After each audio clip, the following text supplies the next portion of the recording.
If marriage is a partnership, mine's the kind where the CFO is embezzling and I'm too stupid to check the books. That thought hit me like a Louisville slugger to the temple as I sat in our North End brownstone, watching my wife Maren practice her pitch for what she called relationship evolution. "Think about it, Ethan," she said, pacing our hardwood floors in those designer heels that cost more than my monthly car payment. "We've been together 12 years. Don't you think we deserve to explore what else is out there?" I looked up from my laptop where I'd been crafting copy for a toilet paper campaign. Ironic, considering the shit sandwich I was about to bite into. "You mean like a vacation? Because I've been saying we should hit Martha's Vineyard." She laughed, but it wasn't the warm sound that made me fall for her back when we were both scraping by as junior creatives at Morrison and Associates. This laugh had edges, like broken glass wrapped in silk. "No, honey. I mean opening our marriage, giving each other permission to expand our horizons." The words hung in the air like smoke from a house fire. I set down my coffee mug, the one that said, "World's Okayest Husband," which suddenly felt prophetic, and really looked at her. Maren Doyle, 37, auburn hair that caught light like copper wire, green eyes that could sell ice to Eskimos. She'd climbed from junior copywriter to senior account executive in 5 years, leaving me in the dust with my steady but unspectacular career writing jingles for local businesses. "Open marriage," I repeated slowly. "Like, we date other people?" "We give ourselves permission to follow our attractions. No lies, no sneaking around, just honest exploration of our desires." The way she said desires made my stomach clench. This wasn't a conversation. It was a presentation. She'd rehearsed this, probably in front of her bathroom mirror, maybe even with her girls' night crew, Brittany, Jessica, and Amanda, the unholy trinity of divorced women who treated marriage like a subscription service you could cancel any time. "Where's this coming from?" I asked. "I've been reading about it, talking to friends. Lots of couples are doing this now. It's very progressive." Progressive. I tasted the word like medicine. "And you want this because—" She sat on the arm of my chair, her hand finding my shoulder. Her touch felt calculated, like she was following a script. "Because I love you, Ethan. I love us, but I also think we're both curious about what we might be missing, aren't you?" But honestly, I wasn't. I'd found my person, settled into our rhythm, built a life around the assumption that we were playing for the same team. But looking at her face, seeing the way her eyes didn't quite meet mine, I felt the first cold finger of suspicion trace down my spine. "I need to think about it," I said. "Of course. Take all the time you need. I just wanted to put it out there." She kissed my forehead, another calculated gesture, and headed upstairs. I heard the shower start and pulled out my phone to text my buddy Sam, the only married guy I knew who'd survived longer than me. Wife just suggested open marriage. Scale of 1-10, how screwed up am I? His response came back in 30 seconds. 15. Hide your assets and check her phone. I laughed, but it felt hollow. Sam was a divorce attorney's wet dream. 3 marriages, 2 bankruptcies, and the emotional intelligence of a brick. Still, his radar for relationship disasters was unnaturally accurate. The next morning, Maren announced she was taking a girls' weekend with Cassidy, her college roommate who'd moved to Boston last year.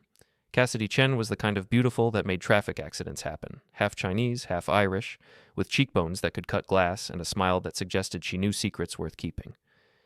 "Where are you going?" I asked over coffee. "Portland. Cassidy found this amazing spa resort. Very last minute, but we both need to decompress." She was already packed, which struck me as odd for someone who usually needed 3 days to choose an outfit for dinner. Her suitcase sat by the door like an escape pod, stuffed with clothes I'd never seen her wear. "Have fun," I said, meaning it. Maybe some time apart would reset whatever frequency we'd gotten off. She kissed me goodbye, on the lips this time, but quick, like she was checking off a box, and wheeled her suitcase toward her Audi. I watched from the window as she loaded up and drove away, noting she turned left instead of right. Left took her toward downtown Boston. Right led to the highway in Portland. Interesting.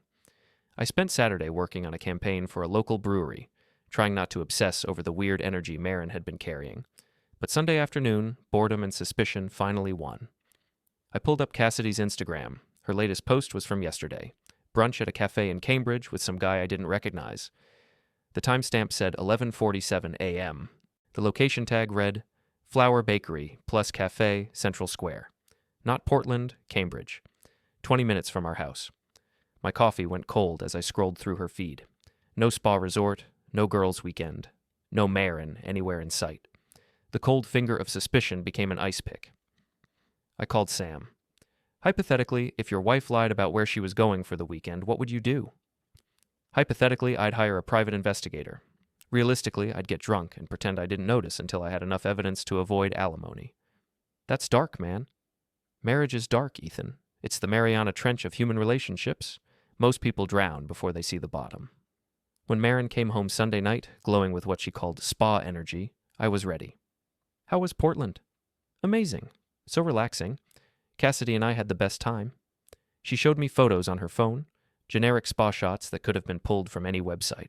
No selfies, no candid moments, nothing that proved she'd been anywhere near Maine. Cassidy's Instagram made it look like she was in Cambridge yesterday, I said casually.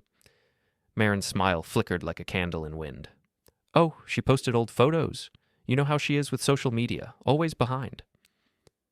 The lie sat between us like a third person at dinner. She delivered it smoothly, but I caught the micro-expression that preceded it, a tiny tightening around her eyes that happened when she was calculating. Makes sense, I said, and watched her shoulders relax. That night, as she slept beside me, I stared at the ceiling and wondered how long she'd been practicing deception. The open marriage conversation suddenly made perfect sense. She wasn't asking for permission to cheat. She was asking for retroactive forgiveness for cheating she'd already done. The next morning, after she left for work, I did something I'd never imagined myself capable of. I installed a location tracking app on her phone. It took 15 minutes and felt like crossing into enemy territory. But if we were playing games now, I needed to know the rules. 3 weeks of surveillance taught me that my wife was either the world's most dedicated spa enthusiast or a world-class liar. The location tracker painted a picture that had nothing to do with wellness retreats and everything to do with the Marriott downtown, a pattern of Tuesday and Thursday visits that coincided perfectly with her client dinners and strategy sessions. I'd also discovered she'd been withdrawing cash from our joint account. Small amounts, never more than 200 at a time, but frequent enough to add up. When I cross-referenced the dates with her calendar, they matched her mysterious appointments. The final piece of the puzzle fell into place on a rainy Thursday afternoon when I was leaving the bank downtown. I'd gone to inquire about our account activity. Purely routine, I'd told the teller, just checking on some transactions. As I pushed through the revolving door of the Marriott next door, I nearly collided with someone coming in. Ethan! Cassidy Chen stood there in a red coat that made her look like a movie star, her dark hair catching droplets of rain. She was alone, carrying a leather portfolio that screamed expensive consulting work. Cassidy, what are you doing downtown? Client meeting, she said, then paused, studying my face. What about you? Bank stuff, boring adulting. I gestured toward the Marriott's lobby. Fancy meeting spot for a client. She laughed, but something shifted in her expression. Yeah, well, some clients like to feel important. Hotels make everything seem more significant. We stood there in the awkward space between small talk and real conversation, rain drumming against the glass doors behind us. Finally, she spoke. Funny, your wife told me she was on a spa trip with me last weekend. The words hit like a physical blow. What? Last weekend. She texted me Monday, thanking me for a wonderful girls' weekend in Portland. Thing is, I haven't seen Maren in over a month. The hotel lobby suddenly felt too small, too warm. My pulse hammered in my ears as the pieces rearranged themselves into a picture I'd been afraid to see clearly.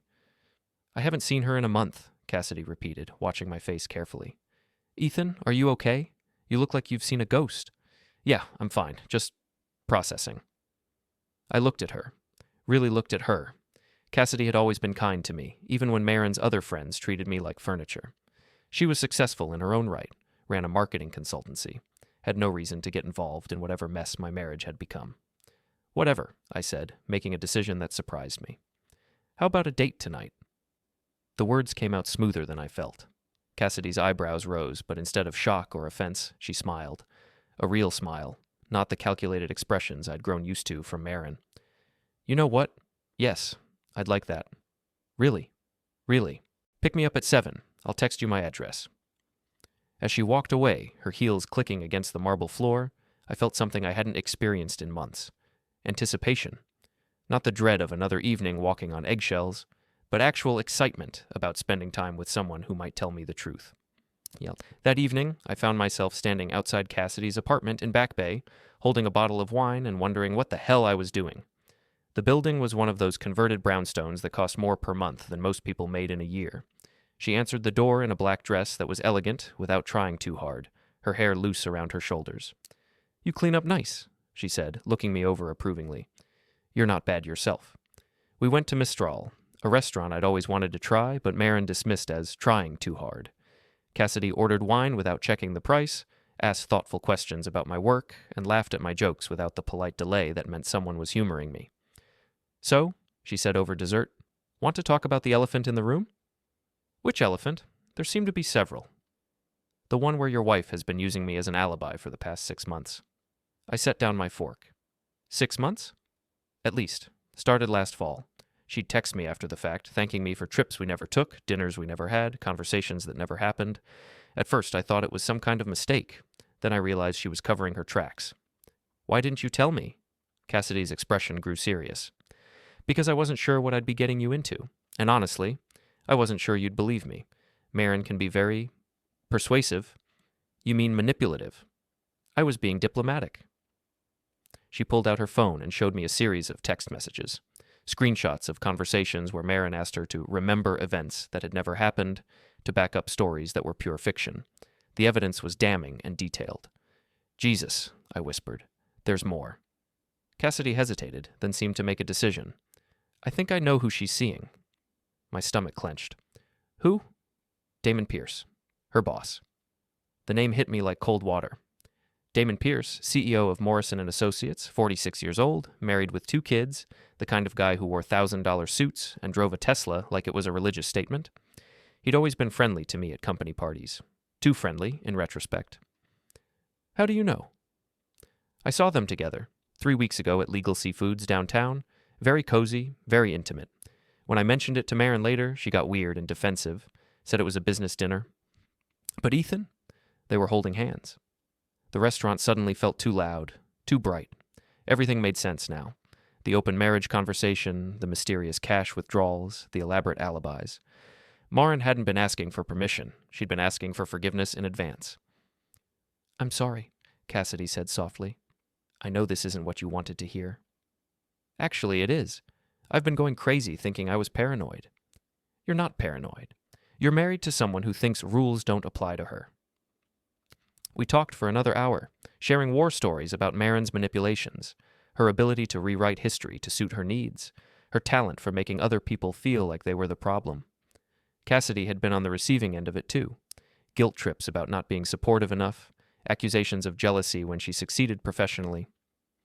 "She's not the person I thought I married," I said finally. "Maybe she never was. Maybe you just saw what she wanted you to see." When I drove Cassidy home, she invited me up for coffee. We sat on her couch, the city lights painting patterns on her walls, and I felt more comfortable than I had in months. "What are you going to do?" she asked. "I don't know. Confront her, I guess. Get a divorce."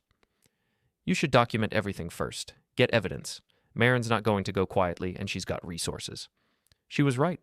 Maren would fight dirty, use every advantage she had, but sitting there with Cassidy, feeling like myself for the first time in months, I realized I had advantages too.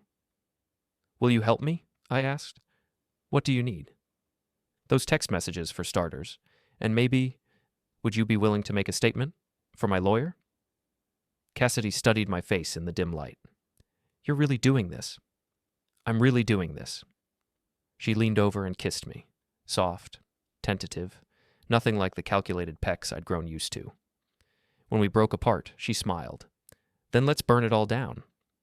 Armed with Cassidy's evidence and 3 weeks of location data, I spent the next morning constructing what I privately called the Dossier. Bank statements showing cash withdrawals that matched hotel visits. GPS logs proving Maren's lies about her whereabouts. Screenshots of text messages where she'd asked Cassidy to provide false alibis. Credit card statements showing charges at restaurants and bars during her supposed work meetings. The pattern was damning and detailed.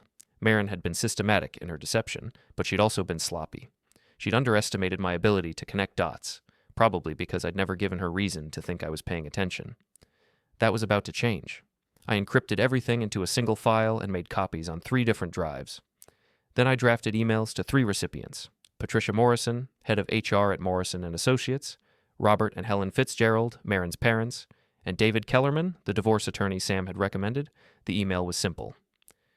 I believe you should be aware of the attached information regarding Maren Doyle's recent activities. Please review at your convenience. I scheduled all 3 emails to send at exactly 2 RPM, when Maren would be in her weekly department meeting. Then I packed a suitcase, loaded my car, and drove to the extended stay hotel I'd booked near my office.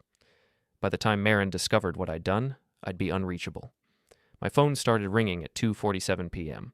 I let it go to voicemail, then it rang again and again. By 3:30, I had 12 missed calls and a series of increasingly frantic text messages. "Ethan, we need to talk. Now." "This is insane. You're being ridiculous. Answer your phone. I can explain everything." I turned off my phone and went for a walk around the Charles River, enjoying the autumn air and the strange lightness that came with finally taking action. For months, I'd felt like I was drowning. Now I was swimming toward shore. That evening, Cassidy texted me on the secure messaging app we'd set up. "Holy shit, Maren called me crying. Wants to meet for drinks. Says you've lost your mind and she needs allies. Should I go?" "Absolutely. Record everything. Already planning on it. This should be interesting." The next morning, Cassidy sent me a 40-minute audio file from her meeting with Maren. I listened to it over coffee, marveling at my wife's ability to rewrite reality in real time. "Ethan's having some kind of breakdown," Maren's voice came through clearly. "He's paranoid, jealous, making up these crazy stories about me and Damon. I mean, yes, we've had a few business dinners, but that's completely normal in our industry." "What about the hotel charges?" Cassidy asked innocently. "Client meetings. God, you'd think after 12 years of marriage he'd trust me.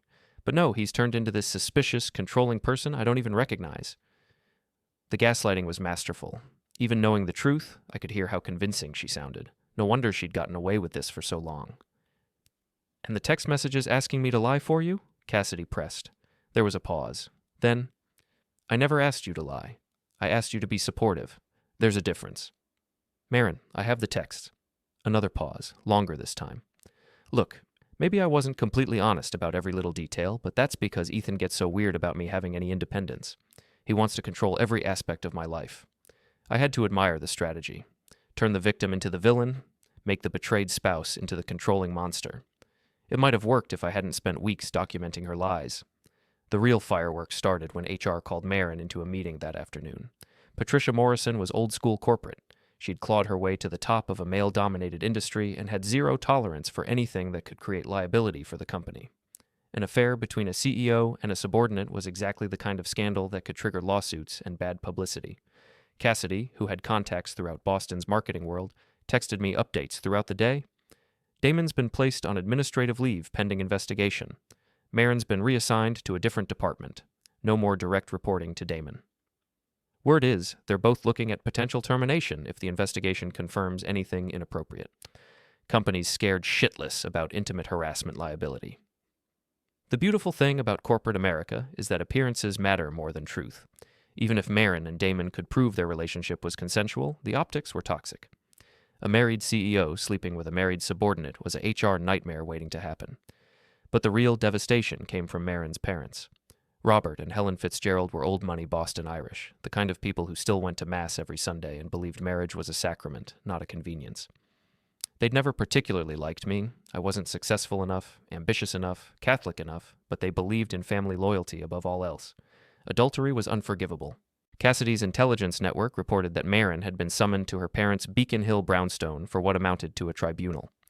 Her father, a retired federal judge, had reviewed my evidence with the same methodical attention he'd once brought to criminal cases. Her mother, who'd built her identity around being the perfect Catholic wife and mother, was reportedly devastated and humiliated. The family meeting lasted 4 hours. Maren left in tears. That night, she showed up at my hotel. I was expecting her. The front desk had called to say someone was asking for me, but seeing her in person still hit harder than I'd anticipated. She looked smaller somehow, diminished. Her perfect makeup was streaked with tears, her designer clothes wrinkled. "Can we talk?" she asked when I opened the door. "I think we're past talking." "Please, 5 minutes." I stepped aside and let her in. She stood in the middle of my generic hotel room, looking around like she was seeing evidence of some alien lifestyle. "This is where you're living now? Ethan, this is insane." "What's insane is finding out your wife has been cheating on you for 6 months. I wasn't cheating. Nothing physical happened." The lie came so naturally, I almost believed she believed it. Maren, I have credit card statements showing hotel charges. I have GPS data showing you were there with him. Stop lying. Her composure cracked. Okay, fine. Maybe we got close. Maybe we crossed some lines. But it's not what you think. Then what is it? It's complicated. Damon and I have a connection, a professional connection that became something more. But I never stopped loving you. You just stopped respecting me. The words hung between us like a challenge. She tried to respond, but nothing came out that didn't sound like another manipulation. I want a divorce, I said. No. We can work this out. We can go to counseling, figure this out together. There's no together anymore, Maren. You destroyed that when you decided to lie to me for 6 months. She started crying then. Real tears, not the calculated version she'd used during arguments. For a moment, I almost felt sorry for her. Almost. Where will I go? She whispered. My parents won't talk to me. Work is a nightmare. My friends... Your friends will choose sides. Some will stick with you, some won't. That's what happens when your life implodes. This is cruel, Ethan. This isn't like you. She was right. The old me would have tried to fix things, would have absorbed the blame, would have convinced myself that somehow this was my fault. But the old me hadn't known what I was capable of when pushed too far. Maybe you never knew who I really was, I said. Maybe you just saw what you wanted to see. She left without another word, and I felt something I hadn't expected. Relief. The next phase of Maren's destruction was entirely self-inflicted, which made it even more satisfying to watch. Desperate to salvage her reputation, she'd started telling anyone who would listen that I was having a mental breakdown, that I'd fabricated evidence of an affair that existed only in my paranoid imagination. The problem with that strategy was that I had witnesses. Cassidy had been busy. Using her network of contacts in Boston's tight-knit marketing community, she'd quietly spread word about Maren's request for false alibis. Not gossip exactly, but concerned conversations about a friend who'd asked her to lie to cover up suspicious behavior. The story spread like digital wildfire through the professional networks that mattered. Boston's marketing world was surprisingly small. Everyone knew everyone, and reputation was everything.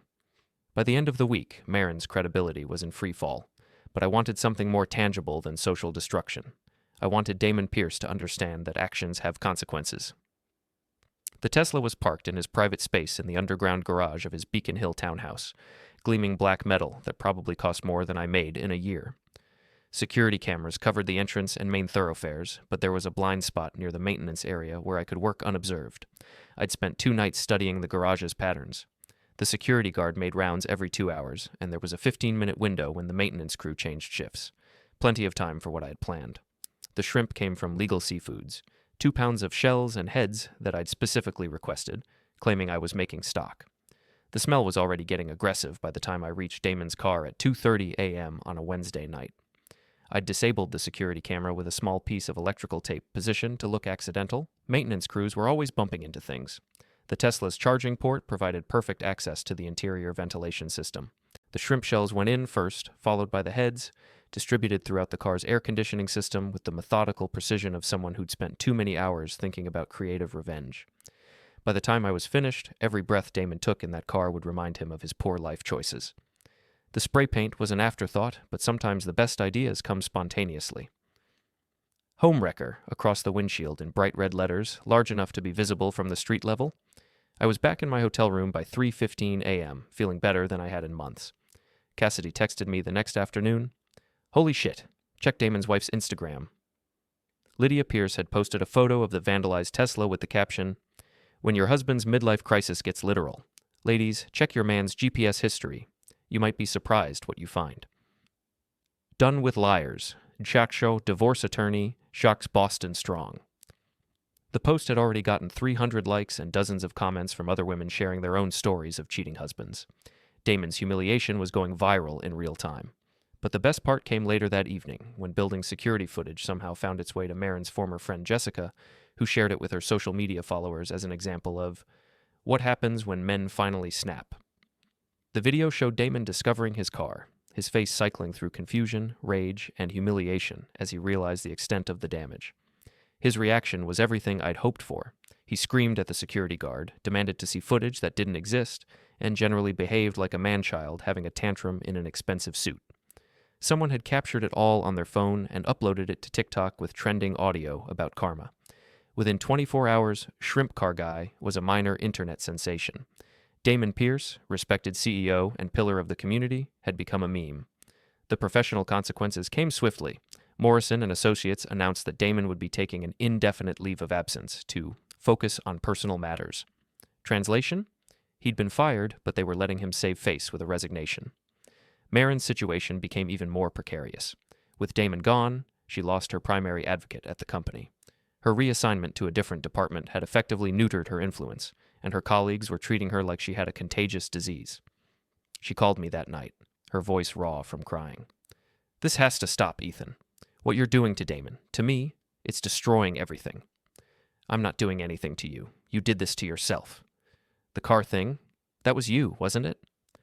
I don't know what you're talking about. Don't lie to me." The irony was breathtaking. "That's rich, coming from you. Please, I'm begging you. I'll do anything. I'll go to counseling. I'll quit my job. You'll what? Promise to stop lying? A promise to be faithful?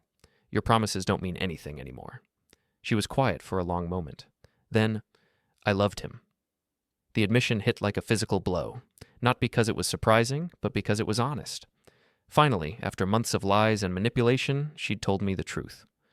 "I know," I said. "That's what makes this so much worse. He's lost everything. His job, his marriage, his reputation. Isn't that enough? Is it enough for you? Have you lost everything?" Another silence. We both knew the answer. Maren still had her job, technically. She still had her health, her education, her ability to rebuild. Damon had gambled with higher stakes and lost bigger, but that wasn't my problem. "I want you to leave me alone," I said. "No more calls, no more texts, no more showing up at my hotel. We'll communicate through lawyers from now on." "Ethan!" I hung up and blocked her number. The beautiful thing about social destruction is that it's self-perpetuating. Once the foundation cracks, everything built on top of it collapses under its own weight. Maren's friend group had been her primary source of validation and support, a carefully curated collection of ambitious women who'd bonded over shared experiences of professional success and personal drama. But loyalty in that crowd was conditional, based on social status and entertainment value rather than genuine affection. When Maren became a liability instead of an asset, the wolves turned. It started with Jessica, the divorce attorney who'd been married and divorced 3 times and treated relationships like a competitive sport. She'd been the most vocal supporter of Maren's open marriage idea, probably because she'd never met a marriage she couldn't help destroy. But Jessica was also a pragmatist. Her law practice depended on maintaining relationships with Boston's professional elite, and being associated with a cheating scandal could hurt her reputation. When clients started asking uncomfortable questions about her friendship with Maren, Jessica made a calculated decision. She started distancing herself, declining invitations, making excuses to avoid social gatherings where Maren would be present. Then she took the next logical step. She started sharing Maren's secrets. Cassidy's intelligence network picked up the gossip almost immediately. Jessica had been telling anyone who would listen about Maren's manipulative behavior, her pattern of using friends as alibis, her sense of entitlement that made her believe normal rules didn't apply to her. "She's been talking to divorce attorneys about you," Cassidy reported during one of our regular coffee meetings, "trying to figure out how to minimize her financial exposure." "Let her. I've got documentation of everything." "That's not the interesting part. The interesting part is that she's been bad-mouthing you to anyone who will listen, trying to build a narrative where you're the villain." This didn't surprise me. Maren had always been skilled at rewriting history to cast herself as the victim. What surprised me was how quickly her former allies were abandoning that narrative. "Jessica's been contradicting her," Cassidy continued. "Publicly, at networking events, social gatherings, anywhere people are talking about the situation. She's been sharing stories about Maren's behavior that paint a very different picture." The tipping point came at Amanda's birthday party, a gathering of Boston's marketing elite at a trendy Back Bay restaurant. I wasn't invited, obviously, but Cassidy was, and she provided a detailed debrief afterward. Maren had shown up despite the obvious social awkwardness, probably because she couldn't afford to isolate herself further. She'd tried to work the room, rebuilding relationships and managing her reputation, but the reception was ice cold. The confrontation happened near the bar, when Jessica had apparently had enough of Maren's victim narrative. "You need to stop lying about Ethan," Jessica had said, loud enough for nearby conversations to pause. "We all know what really happened." "I'm not lying about anything," Maren replied. Ethan's having a breakdown. He's making up stories, manipulating evidence. Bullshit. Jessica's voice carried across the restaurant. I've seen the text messages, Maren. The ones where you asked Cassidy to lie for you. I've seen the bank statements, the hotel charges, the GPS data. Stop pretending you're the victim here. The argument escalated quickly, fueled by alcohol and months of accumulated resentment. Maren accused Jessica of betraying their friendship. Jessica accused Maren of being a manipulative liar who'd used everyone around her to cover up an affair. Then Maren made the mistake of throwing her drink. The video went viral within hours. Someone had captured the entire confrontation on their phone, from the initial argument through Maren's dramatic exit after security asked her to leave. The footage showed her at her worst, entitled, defensive, lashing out when confronted with truth. Crazy ex-wife throws drink at friend who called out her lies became the caption that followed the video across social media platforms. Maren's humiliation was complete and public, but the real damage came from the comments. Jessica had provided context in her own social media posts, explaining the background and sharing screenshots of Maren's manipulative text messages. Other friends added their own stories of being used as alibis or manipulated into covering for Maren's lies. The narrative shifted overnight. Instead of a wronged wife defending herself against a paranoid husband, Maren became the villain of her own story, a cheating spouse who'd manipulated her friends and then attacked them when they refused to continue enabling her behavior. The professional consequences were immediate. Morrison and Associates, already dealing with the scandal of Damon's departure, decided they couldn't afford to keep Maren on staff. She was terminated due to restructuring, but everyone understood the real reason. Her parents, who'd been wavering between disappointment and support, saw the video and made their final decision. Helen Fitzgerald posted a statement on Facebook, her first social media post in years, expressing her deep disappointment in her daughter's behavior and asking for privacy during this difficult time. In the span of a week, Maren had lost her job, her friends, her family's support, and her reputation. She was radioactive in Boston's professional community, unemployable in the industry she'd spent years building her career in. I should have felt satisfied. Instead, I felt empty. The revenge had been more complete than I'd imagined possible. Maren's life was in ruins, and I'd barely had to lift a finger. She'd destroyed herself through her own choices, her own lies, her own inability to take responsibility for her actions. But somehow, it wasn't enough. The call came at 11:30 p.m. on a Thursday night in November, rain hammering against my hotel room windows like an angry drunk demanding entry. I'd been asleep for maybe an hour when my phone buzzed with a number I didn't recognize. Ethan? It's me. Maren's voice was barely recognizable, raw, desperate, stripped of all the polish and manipulation I'd grown used to. How did you get this number? I called your office, told them it was an emergency. It's not an emergency. We're divorced, remember? As of yesterday, actually. Thanks for not contesting it. The papers had been finalized that morning. Maren had signed everything without argument, probably because her lawyer had explained how badly she'd lose if we went to trial. My documentation was airtight, and her reputation was toxic. A judge would have crucified her. I need to see you, she said. Please, just once more. No. Ethan, I'm not doing well. I think I might hurt myself. The manipulation was so transparent it was almost insulting. Maren had never been suicidal. She was too narcissistic, too convinced of her own importance. This was just another play for control, another attempt to make her problems my responsibility. Call a therapist, I said, and hung up. But she didn't give up. Over the next hour, she called 6 more times from different numbers. Then she started texting from various apps, each message more frantic than the last. Please don't ignore me.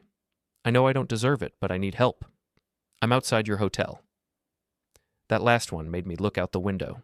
Sure enough, there was Maren's Audi in the parking lot, engine running, headlights cutting through the rain. I watched for 10 minutes, waiting for her to give up and leave. Instead, she got out of the car and walked toward the hotel entrance. My phone rang again, the front desk. Mr. Doyle, there's someone here to see you, says it's urgent. Tell her I'm not available. Sir, she seems pretty upset. Maybe you could just... I said no. I hung up and went back to the window. Maren was standing under the hotel's awning, soaked despite the brief coverage, looking up at the building like she could will me to appear. Then I saw another car pull into the parking lot, a black BMW that I recognized immediately. Damon Pierce stepped out into the rain, not bothering with an umbrella, and walked straight toward Maren. Even from 6 floors up, I could see the tension in his posture, the aggressive set of his shoulders. This was about to get interesting. I grabbed my phone and called Cassidy. "Are you awake?" "I am now. What's wrong?" "Maren and Damon are in my hotel parking lot. Together. This is either going to be very boring or very entertaining. I'm coming over. You don't need to. I'm already getting dressed. This is the finale, Ethan. I'm not missing it." While I waited for Cassidy, I watched the drama unfold below. Maren and Damon were arguing, their body language screaming conflict even through the rain and distance. She kept gesturing toward the hotel, probably trying to convince him to help her get to me. He kept shaking his head, his hands moving in sharp, dismissive gestures. Then Damon grabbed her arm. Even from 6 floors up, I could see it was rough, aggressive. Maren tried to pull away, and he tightened his grip. They struggled for a moment before she managed to break free, stumbling backward toward her car. That's when I decided to go downstairs. I took the elevator to the lobby, nodding to the night clerk who looked relieved to see me. Through the glass doors, I could see Maren and Damon's argument had escalated. Other hotel guests were starting to notice, a few people pulling out phones to record. I pushed through the doors and walked into the storm. "Having a nice evening?" I called out, rain immediately soaking through my shirt. They both turned toward me, and I saw something I'd never seen before in either of their faces. Fear. "Ethan," Maren started, but I held up a hand to stop her. "No, you don't get to talk anymore. You've had 6 months to talk, and all you did was lie." Damon stepped forward, trying to position himself between Maren and me. Even soaked and humiliated, he was still trying to play the alpha male. "This is between you and your wife," he said. "Leave me out of it." I laughed, the sound harsh in the rain. "Leave you out of it? You slept with my wife in hotel rooms that I paid for with our joint account. You're not getting left out of anything." "We never—" Maren started. "Stop." The word came out harder than I'd intended, sharp enough to cut through the rain and her lies. "Just stop. I have hotel security footage, Maren, from 3 different locations. I know exactly what you did and when you did it." The lie came naturally, but it hit like truth. Both of them went pale, realizing that their careful discretion might not have been as careful as they'd thought. "You're bluffing," Damon said, but his voice lacked conviction. "Am I? Want to test that theory in court? Because I've got lawyers who would love to discuss alienation of affection lawsuits with you." That was when Cassidy arrived, pulling into the parking lot just as the confrontation reached its peak. She parked and walked toward us, completely unbothered by the rain, like she was attending a garden party instead of a midnight showdown. "Sorry I'm late," she said cheerfully. "Traffic was terrible. Did I miss anything good?" Her casual confidence seemed to break something in Maren. All the desperation and manipulation fell away, replaced by pure rage. "This is all your fault," she snarled at Cassidy. "You poisoned him against me. You turned him into this vindictive asshole." "I didn't turn him into anything," Cassidy replied calmly. "I just stopped helping you lie to him." "You were supposed to be my friend." "Friends don't ask friends to lie for them. Friends don't use other people as alibis for their affairs." Maren lunged forward, hands reaching for Cassidy's face, but I stepped between them, catching Maren's wrists before she could make contact. "Enough," I said, holding her firmly but not roughly. "This is over." For a moment, we stood there in the rain, 4 people whose lives had become tangled in the worst possible ways, surrounded by hotel guests with phones recording every moment for social media posterity. Then Maren started crying. Not the calculated tears she'd used during arguments, but genuine, broken sobs that seemed to come from somewhere deep inside her. "I loved you," she whispered, looking at me with an expression I hadn't seen since our wedding day. "I really did love you." "I know," I said, and meant it. But love isn't enough when there's no trust left. I released her wrists and stepped back, putting distance between us that felt both physical and metaphorical. "Go home, Maren. Get therapy. Figure out who you want to be when you grow up. But leave me alone." She stood there for another moment, rain streaming down her face, looking smaller and more lost than I'd ever seen her. Then she walked to her car without another word. Damon followed her, but stopped at his BMW to call something back to me. "This isn't over." "Yes, it is," I replied. "Your wife's divorce attorney will be in touch about the settlement. Enjoy explaining to your kids why Daddy doesn't live with them anymore." He drove away without responding, tires spinning slightly on the wet pavement. Cassidy and I stood there in the rain, watching the taillights disappear into the storm. "So," she said finally, "that was dramatic. That was necessary. Feel better?" I considered the question. Did I feel better? Maren's life was in ruins. Her career was over. Her family had disowned her. Her friends had abandoned her. Damon had lost his job, his marriage, and his reputation. Their affair had cost them everything, and I felt empty. Not satisfied, not vindicated, just tired. "I feel finished," I said finally. Cassidy smiled and took my hand. "Good, because I got a job offer in Berlin yesterday. International marketing position, great salary, amazing opportunity. Congratulations. They're looking for someone to head their American partnerships division, someone with experience in the Boston market." I looked at her, rain dripping from her hair, her eyes bright with possibility. "Are you offering me a job?" "I'm offering you a life. Clean slate, new city, no history to drag around." The idea was tempting, more than tempting. Boston would always be the place where my marriage died, where I'd learned that love without trust was just elaborate self-deception. Maybe it was time for a fresh start. "When do we leave?" I asked. "Next month, if you want to." I looked back at the hotel, then at the parking lot where the final scene of my marriage had just played out, then at Cassidy's face, bright with rain and possibility. "Let's go inside," I said. "We can plan our escape." As we walked toward the hotel entrance, Cassidy squeezed my hand. "You know this is going to be all over social media by morning, right? Someone definitely got that whole thing on video." "Good," I said. "Let it be Maren's final performance. Maybe it'll teach someone else not to trust a cheating spouse who asks for an open marriage." We pushed through the glass doors into the warm, dry lobby, leaving the storm behind us. The night clerk looked relieved to see the drama was over. "Everything okay, Mr. Doyle?" "Everything's perfect," I said, and for the first time in months, I meant it. 3 weeks later, I was on a plane to Berlin with Cassidy, watching Boston disappear below the clouds. I'd sold everything I couldn't pack, closed all my accounts, and arranged for my mail to be forwarded to my new address. Maren had tried to contact me twice more, once through her lawyer about some forgotten piece of paperwork, once through her mother asking if I'd consider reconciliation. I'd declined both requests politely but firmly. As far as I knew, she was still in Boston, trying to rebuild her life from the wreckage of her own choices. Damon had moved to California, according to Cassidy's intelligence network, probably hoping distance would help him escape his reputation. I didn't care what happened to either of them anymore. That was the real victory, not the revenge, not the destruction of their lives, but the complete absence of any feeling about their existence. They'd become irrelevant to my story. The plane banked left over the Atlantic, and I felt something I hadn't experienced in years, anticipation for the future. Cassidy was reading a German phrase book, occasionally testing pronunciation on me. We had jobs waiting, an apartment arranged, a whole new life to build. "No regrets?" she asked, looking up from her book. "None," I said, and meant it. The only thing more liberating than getting revenge on someone who betrayed you is realizing you don't need them in your life anymore.